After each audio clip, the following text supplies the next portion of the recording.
Hi friends, இன்றைக்கி நான் egg fry பண்ண போகிறேன். ஒரு சூப்பரான ரெசிபி.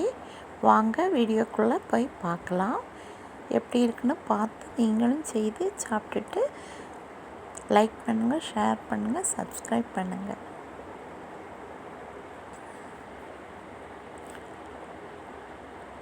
மூணு முட்டை எடுத்து வேக வச்சு 2ஆக கட் பண்ணணும்.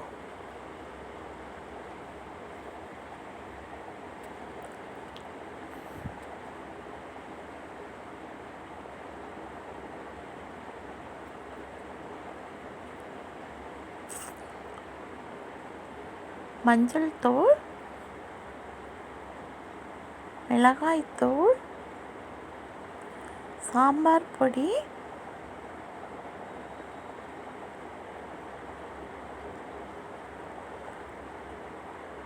பெப்பர்,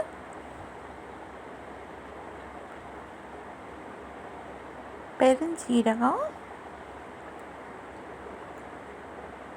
ஆயில்,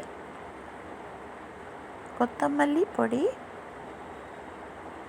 உப்பு எல்லாம் சேர்த்து கிளறி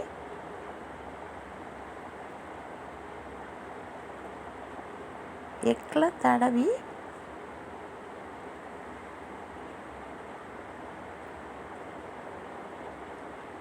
ஆயிலில் வைக்கணும்.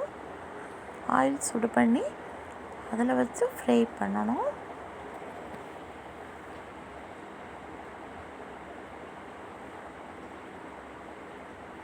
இது ஒரு ரொம்ப டேஸ்டியான ரெசிபி. குழந்தைங்கெல்லாம் விரும்பி சாப்பிடுவாங்க. ரொம்ப கலர்ஃபுல்லாக இருக்குது பாருங்கள், ப்ரௌன் கலரில் இருக்குது. அப்படியே ஃப்ரை பண்ண முடிஞ்சோன்னா எடுத்து வைக்க வேண்டியதான். வச்சு சாதத்து கூட சாப்பிடலாம், ஃப்ரைட் ரைஸ் கூட சாப்பிடலாம். ரொம்ப டேஸ்டியான ஒரு ரெசிபி. சின்ன பிள்ளைங்க ரொம்ப